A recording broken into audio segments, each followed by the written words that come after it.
Stay tuned. Ahead, I'll talk with Sarah Janssen about the World Almanac and Book of Facts 2025. Hi, I'm Dan Skinner, and this is Some Books Considered. Sarah Janssen is the editor of the World Almanac and Book of Facts. It's the best-selling American reference book of all time. And she joins us to talk about the 2025 version of the World Almanac and Book of Facts. Sarah, welcome to Some Books Considered. Thank you so much for having me. Well, this is an annual publication, and one of the things I'm curious about is just the whole process of putting a book like this together. You know, you have a team of researchers, and you're the person who's ultimately in charge of, sort of the look and feel and, sort of the edited version of this book. So tell us about what it takes to put together an almanac and book of facts.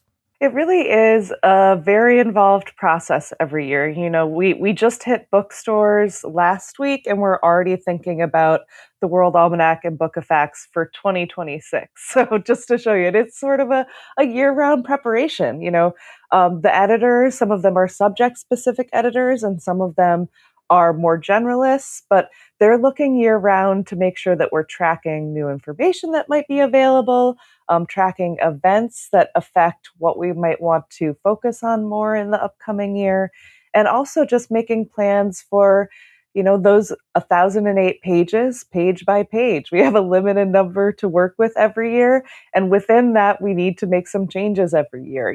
For example, when we're adding 30 pages of presidential election results in an election year, that means we have to shuffle some other things around and make sure that we're including everything that we need to include, but also finding space for new features, new information that we think people will be interested in.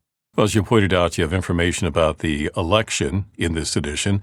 And I think probably one of the other challenges is getting those last moment things in so you can still hit that publication deadline. It's definitely a big rush every year. Even when it's not an election year, we're usually pretty tight to the World Series final game, and obviously sometimes the final game is game 4 and sometimes the final game is game 7, and that can really affect your deadlines. This year, of course, the presidential election, and also, the many other federal elections happening this year and statewide elections happening this year were representing our final deadline. And that meant a lot of planning throughout the year to make sure that we had everything in place for that to go smoothly. It's a pretty quick process. Once election day happens, we have about 3 days to get all of those results and all of that analysis and graphics onto the page. And that's something that, again, we just did a lot of hard planning for, make sure that everything could go seamlessly. But at the end of the day, you never know what's going to happen. So that's part of the fun as well. Just made me think when you were talking about this coverage of this particular election or sometimes the World Series, that yes, some of that then falls into the facts that exist when you put out the next edition. But every year you put out a new book, and it seems like there's an argument to be made that, yes, if you get one every year, don't get rid of those other ones because there is going to be information in there, perhaps in more detail than it would be in future editions. Yeah, I think that's certainly true. And I think that there are people with massive almanac collections on their shelves that could tell you that. For example, we say about a third of the book every year is pretty much brand new. And that includes things like the chronology of news events, which is a month-by-month summary of everything that happened in 2024. The year in pictures is completely new and replaced every single year. A lot of the sports coverage, you'll get the current year in more detail and then historical statistics that sort of back that up. But the current year stuff does get replaced every year. So it's just, a few small examples of just how much everything can change and how much it is a valuable resource, even going ahead years and years, to look back on previous years and just everything that happened. I know also a lot of people like to pick up older editions of the World Almanac as sort of milestone birthday presents. If you can find like a birth year for, someone in your life that's a big fan of events, statistics, can get that birth year edition of the almanac on, eBay or some of these other vintage sites, and that can be a fun, way to celebrate and see exactly what was happening the year that someone that you care about was born. Let's talk about this edition. And one of the things you have in here is a list of the top 10 news stories of the year. And of course, there was the election, but what are some of the other top news stories from 2024? Yeah, every time we're putting together the top 10 news topics list, I just have the sense that this year is busier than the last and that it's ever been. And, that keeps happening. So I don't know if that's just a matter of how much the world is changing, how much is happening every year, or if it's just a perspective issue that I need to work on. But in 2024, it really was an extremely busy year. Obviously, the election was, the lead story on most newscasts every night here in the US. But internationally, you had, the ongoing war in Gaza. You had the changes in the ongoing war invasion of Ukraine. Closer to home, we had three major hurricanes strike the US in 2024. You had economic stories really grabbing headlines in a lot of ways, too.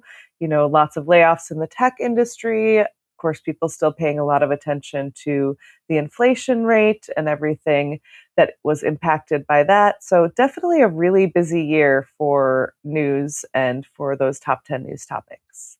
I'm talking with Sarah Janssen about the World Almanac and Book of Facts 2025, and our conversation continues in a moment. If you're enjoying this discussion, please subscribe, like, and click on the bell so you know when I post new interviews. And thank you. And for sports fans, you have the year in sports. So what were some of the top stories in sports in 2024?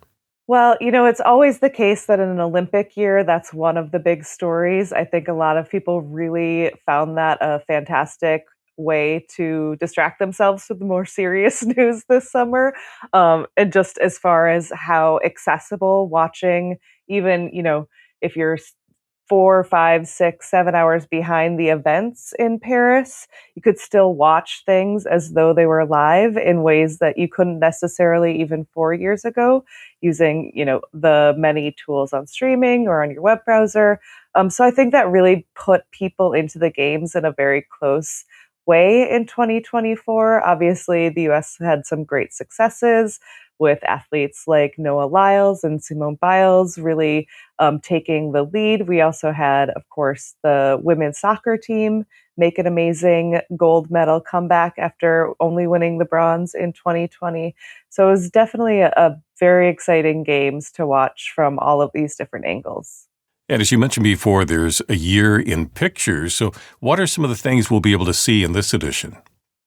Well, like I said, it was a busy year for news, and that's definitely represented in the year of pictures. What we try to do in that full color section is really just give a visual overview of everything that happened, not just in the more serious news, but also, things that we'll remember 2024 for. So, for example, the amazing solar eclipse that happened in April. No, it seems like a long time ago, but that was just this year. So we included some really fantastic photos of that, some great pictures from the year in sports, like the Olympic Games, but also, a lot of other big sports stories. We're always trying to also commemorate those that we've lost in the past year. So we have a huge section of farewells photos that sort of lets you walk down memory lane, recall these cultural or political figures who passed away in the past year, but who had a huge impact on the world. As you mentioned earlier, it's not all serious news, so you have some rather offbeat stories in here as well. Tell us about some of those. Yeah, I love putting together the offbeat news stories, probably most of all because while we get it down to between 6 and 8 stories every year, that means that we get to sort of send back and forth, I would say hundreds over the course of the year of nominees for contention in that inclusion there. I think my favorite this year has to be finding out that along with hosting the Olympic Games this summer, Paris, France released a scratch and sniff baguette postage stamp that you could use as a souvenir on all those postcards that maybe you're sending from while attending the games. Now, I guess it's been a little bit controversial whether that smell is actually accurate to a baguette, but definitely one of the funnier, quirkier stories this year. There's so much going on in any given year. I understand that there's an editor's pick sort of section where you get a chance to sort of talk about what you think best symbolized 2024.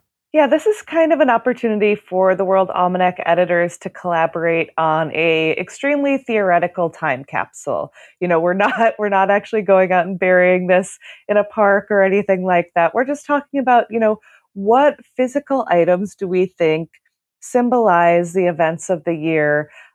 Maybe give us an opportunity to remember some of those intangibles that didn't necessarily make the headlines. One item like that for us this year was one of those Stanley coffee and or water mugs that everyone was carrying around in a rainbow of colors in 2024. Definitely one of those sort of ephemeral items that you might not even remember 5 years from now was a huge trend for some people. We also have a pair of eclipse glasses, so you can safely view that beautiful solar eclipse that so many of us got to see in 2024. Items like that just really, you know, they're not necessarily going to appear as the, Time Magazine Person of the Year or something like that, but that definitely represent something that we wanted to capture from 2024. And another thing to remember that this is a World Almanac. And obviously there's so much going on in the world. You have a sort of a world in review section that helps us put it all in perspective. So I think what a lot of people really love to have the World Almanac on their shelves for every year is that about a tenth of the book is our international section. It has international statistics on many different topics, but it also has an article on every single nation of the world. And that means when you're hearing about a story in the news, like for example, since the World Almanac published, Syria has undergone an incredible political transformation. You can actually look up just the article about Syria and get an overview of everything that's happened there in the last millennia, and also some really fantastic statistics just to give you a sense of the people, the geography, everything that makes its country different, special. I think it's a really fantastic resource if you're trying to keep up with the news, but you don't necessarily, have time every single day to do your own research. Well, the World Almanac and Book of Facts is the best-selling reference book, from America of all time. And I'm curious about why do you think that is in a time where you can look up anything online? Why does this print publication remain so popular? I think it's a number of different factors. I think that for a lot of people, it's nostalgia. It's having always had one and always wanting to see one, whether that's under the Christmas tree or just an annual purchase you'd make for yourself. But I also think that fundamentally people are really curious about the world, and that you have an opportunity with a book like the World Almanac to open it to a random page and find something that you can be interested in, curious about, that you would have never thought to type into that search bar, that you would have never thought to even look for on YouTube. But hopefully what we've done with the World Almanac is present information in a way that's super engaging, super interesting. So when you do flip to that random page, you'll find something that'll sort of suck you in, get you wanting to read more about that topic. I also think, just on that level, once you are on that page, the World Almanac does include sources for all of its tables and charts. And I think that those who are more curious after seeing that information can then go to do their own research, can go to our source, check our facts, maybe find out even more, because chances are there was a lot more there that we just didn't have space to include. So I think that it works on a lot of different levels that keeps the World Almanac a perennial favorite and bestseller, and hopefully will for years to come.